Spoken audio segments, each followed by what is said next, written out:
We figured that last podcast wasn't enough of I feel like I'm doing something wrong. We felt like we did something wrong. No, just kidding. We needed more time. Because there's so much depth to this question. And so we're doing a part 2. You get bonus part 2 of I feel like I'm doing something wrong. And so we left off with talking about how sometimes when you have kids or different seasons of your life, sometimes this question comes up in different moments or hits you differently in different seasons. And so we were just talking about how when you have kids, sometimes you can feel like, oh, I'm doing a disservice to my family or my kids. But the Lord, you shared that word that the Lord gave you, which was the Lord said that your children will be doubly blessed for your obedience to the call. Obedience to the call. Yeah, that's amazing. And I have it written in my journal. I love and He has, and He does, you know. Wow. And that was just an assurance, and that.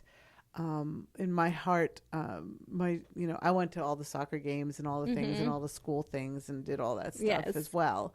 And, you work it out and you work it in, and my husband, who was supportive of the call of God on my life as well, also was able to be there when I was doing what God called me to, or if I didn't do well, neither of us did a lot of traveling in those days, but different ministries, different things. And I want to say that as well, because we touched on it last time.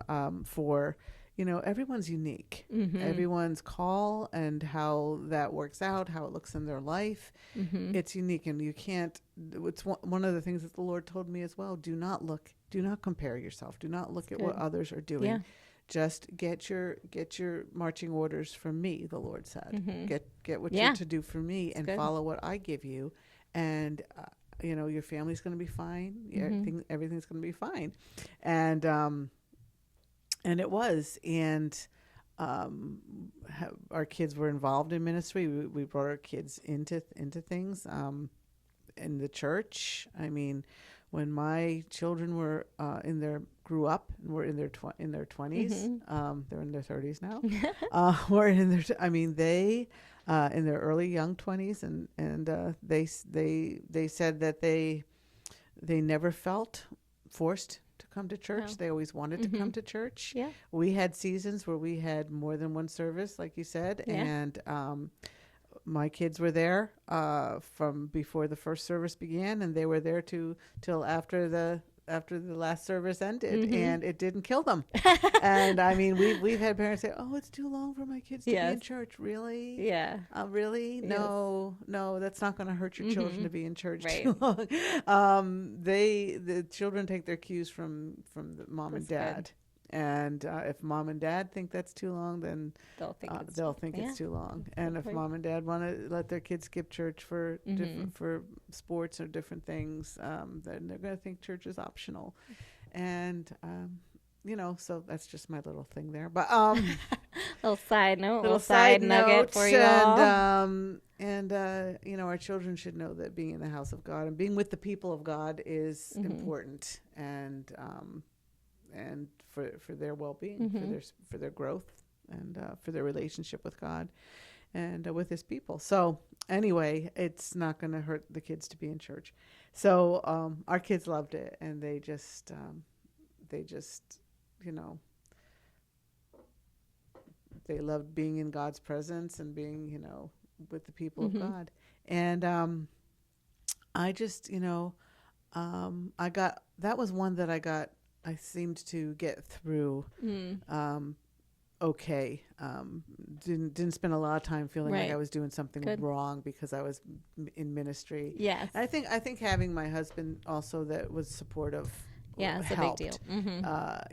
I didn't, he'd be home, when I would go and be with the worship, I was doing worship, leading worship. When I would go and have rehearsals, he was there. He was home with the kids because he's their dad. Yes. He's not babysitting. Is your husband babysitting tonight? No, he's their father. He's being dad. He's not babysitting. Right. Yeah. So, so that's important too. When was a season in your life where maybe that thought was a little more difficult to overcome if I'm doing something wrong? we talking generally? Generally. So you said like with the kids, you were able to kind of get by that season of when that hit you then. Yeah. Was there one that was a little tougher or? You know what? I really can't think of one season that was tougher. I think it just came in cycles. Mm-mm. It came in cycles. It seems like at times when there was more, if I would probably have to think about it. Yeah. It seems, when there was times when there was more resistance, when I felt, when I came up against That's resistance true. More, then I would have to go, am I doing something, kind of like that. Am I doing something wrong, and come back to no, so I think when we can get into slumps sometimes, or sometimes, I think for me, probably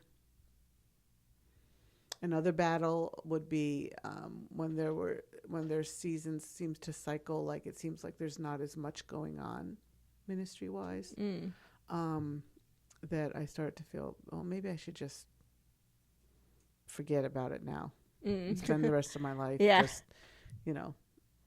not pursuing it, pursuing it, and I don't mean pursuing it in a bad way, just not, but I always feel like God's like, no, so come back to it, and opens doors, and I think I come back to, no, it would be wrong not to do what God's called me. Wow.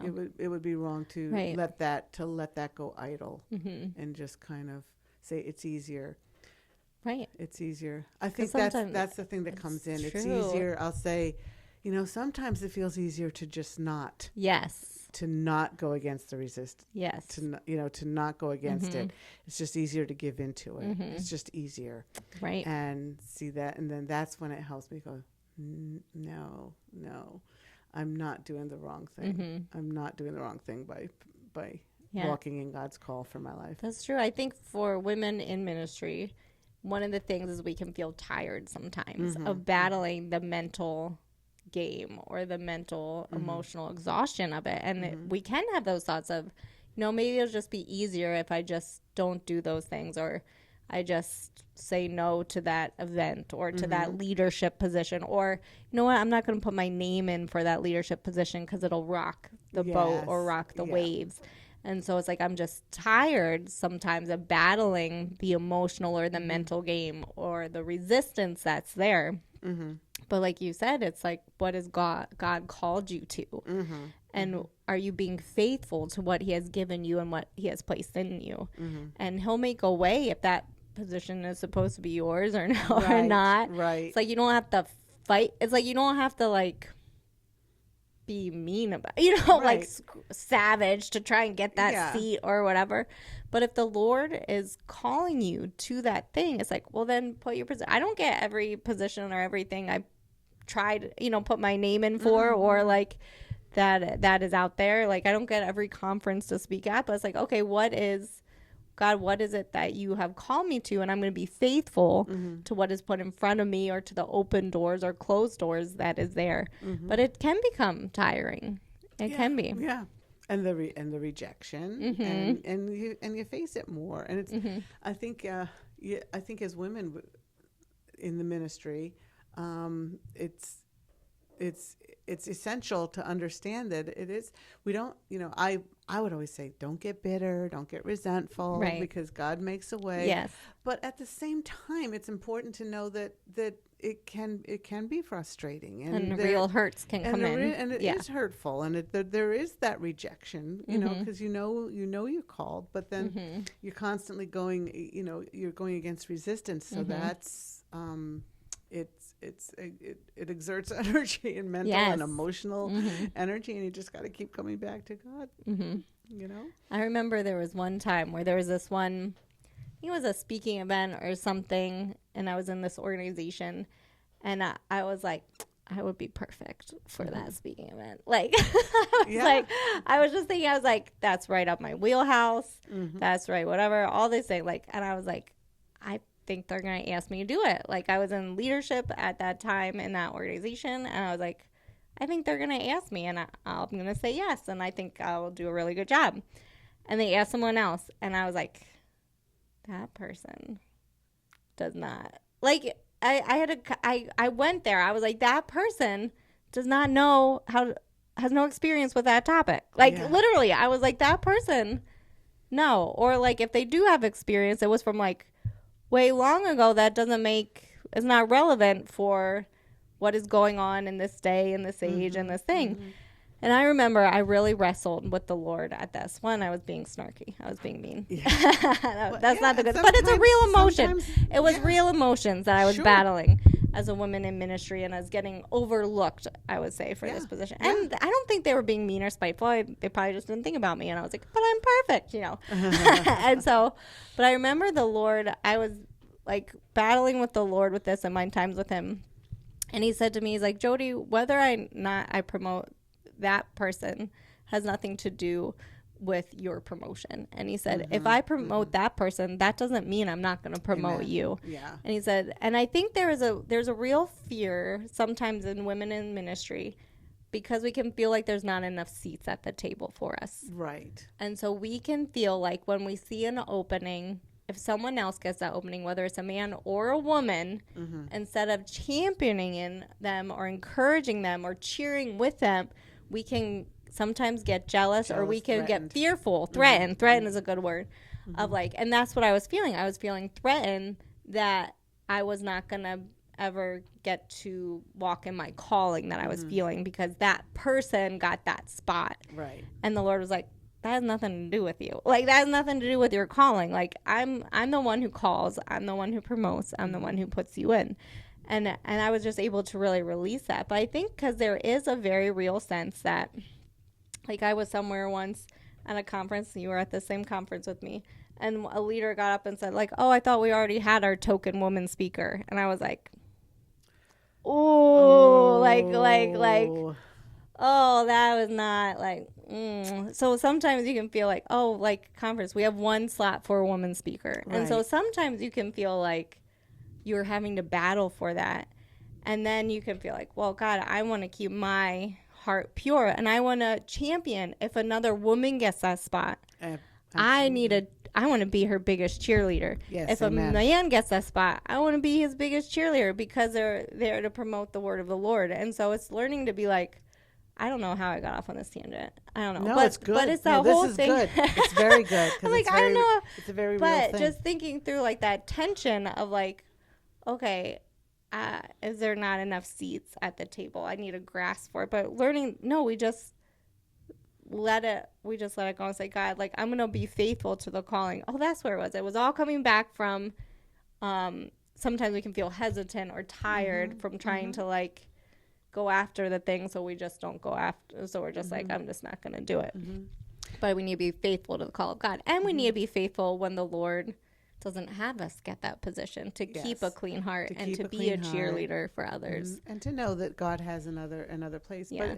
But that all goes along with the fact that there's still a real thing about women in ministry, right? And a lot of times it does end up being that, oh, we got our woman. I mean, it's the same with race. It's been the same struggle with race, and it's something that we want to bust that bust that out, to fix that, whatever, rectify that, because it's not a good thing. And I think it adds to us, just feeling down on ourselves because we don't want to have that attitude. Right. We don't want to have that attitude. I know what that's like. Yeah. It's very real. And I'm glad you brought it up because, wow, there goes, why not me? Why not me? Yeah. Because it is limited and there is. That's true. But however, it's important to keep, to champion each other, because women we can start being right. Sabotaging other women, even with our attitude, and that's not what we want to do. We want, like you said, to champion them and to spur them on. Say, praise God, yes, because someone else's success does not diminish who I am Mm-hmm. and what, That's good. and, I've heard that over and over Mm-hmm. again, and it's true. It's Mm-hmm. true. And that's the attitude that each of us have to keep, that I have to keep. It does nothing to me to see another woman or another man Mm-hmm. be promoted, be applauded, be successful. Mm-hmm.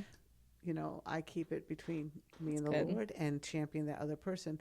But when you have those thoughts, that works even, now you're down on yourself. You already feel like you're doing something Yes, wrong. exactly. And now now you I feel have this bad attitude. And why? But yes, it's so true. Like, all our thoughts and emotions we go through as women. Yeah. But it is true, because you do have those things, those battles. If I'm doing something wrong, and then you have those battles of feeling threatened or doing whatever, and it's like, okay, we want to keep that clear heart and that clear channel with God and with others. And so it is just, and then sometimes you just get tired and you're like, what am I doing? Like, let me go somewhere else, But you come back to the call that God has placed on your life, and you can't escape the call. You can't escape the call. And the other thing is we want to call women up. Part of this, again, what we're doing is we want to call women up and let them know, get in there, pursue your call. Yes, absolutely. Get around, get in training, get others around you who can call you up and spur you on and improve. Yes. Because, it's someone told me a long time ago, and I don't know. I'm just going to say it. Do it. Do it. In ministry, at least. I don't know if it's true in other areas of life, but they said to me, a woman needs to be twice as good as a man to be seen as good as a man. As what's the word I'm trying to think of? As like the standards. The standard to be seen as equipped, or sometimes they're critiqued more too. Yeah, critiqued more. And so we're trying to be, a woman could be like the better fit for a position, or the better fit for a speaker to speak on something, but she won't get asked because she's a woman, even though she's more eloquent, or whatever speaker. I'm trying to think of a word, but I can't think of the word right now, but that's all right. Excellence. Yeah. And so that's attention. That's attention as well. That shouldn't be, if she's, that is attention. If she's not like the best speaker, she won't be a speaker. Right. Yeah, because of the standards that are there, the unequal standards. They're held to a higher standard. Yes, so, they are. And her weaknesses will be high. Well, she's this, she's this, she's this. Where there's probably maybe any given guy on the panel is some of those things and other things, but it's not. But it doesn't get brought up as an issue, and so so it's all those things. It is all those things, and they can be a weight. So as women, we just have to learn, how do we keep our heart clear? Yes. How do we lay aside those weights that so easily entangle? Yes, yeah. As the scripture says, so we can run the race that God has for us. Not other people's races, like we said, but how can we run the race God has for us? And it is a battle at times, and it is tiring. And so that's why I think spaces like this are so special, having people around you that you can go to, that you can have those honest conversations, be like, hey, this was really hard. Oh my gosh, like I just said, I should have been the better pick, for those things, like where you were like, oh, but that's not doesn't feel very nice. It's like, I know that's not nice for me to think that way, but it's like, but you have real. But it's real. Yeah. And so to have those conversations where it's like, I'm not perfect, I mess up, I have these things, but to be able to share, like, as a woman in ministry, this is the journey that we're on. These are the struggles that we face that are unique to us. Now, I know men can struggle with some of the same things, but there are certain ones that are just very unique to women in ministry. Yes. And so it's like, okay, how can I process this in a healthy way that's not tearing down, but that's being real, but that we leave feeling encouraged and feeling like, no, I'm going to champion others. I'm going to champion myself. I'm going to walk in right relationship with God and with others. And it's a battle, and it's more of a mental weight, I feel like, women in ministry carry. Yes. Then that we have to work through. Yes. Yeah, for sure. For sure. So. Yeah, I think a key is, keeping that relationship with the Lord. Yeah. And not making, for me, I think the journey has been not making ministry success. Ooh. I'll be all in all. Yeah. Like so big. Oh, so good. Because, I have to do this. I have to get this many speaking. I have to be applauded this way. And then I know I've arrived and I've accomplished. Yeah. And no, if I don't, it's God, Lord, where do you want me to go? What do you want me to say? What do you want me to do? That's what's important. Yeah. And he knew from the beginning when we were called, when he called us, he knew all of the obstacles. Yeah. He knew all of the resistance. He knew it was all there. But yet he called us. That's good. And it was just up to us to say, yes, Lord, here I am, send me. And let him just be willing and be obedient to take the steps and let him make the way. And so it's always him that I have to come back to and say, Lord, okay, and just keep it between me and him and let him, help me, give me grace in those times, and yet not hold that so tightly. That's not. It's my relationship with him. Yeah. And have I been obedient in my heart to him? That's what's most important. Have I done what he's called me to do, or taken the steps to do what he's called me to do, whether someone has kept me from doing it, that's going to be between them and the Lord, not me. But I can't feel like, that's good. Because then it's like it's about me, and it's not about me.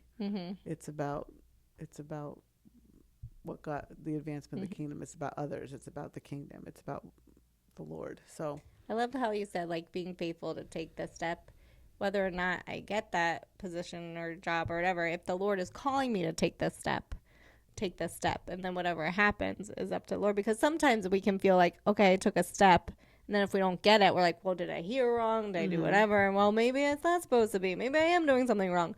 But it's like, no, like that, whether or not you get the position, whether or not you get the however much ministry time, whatever, it's like, am I being faithful to what God has called me?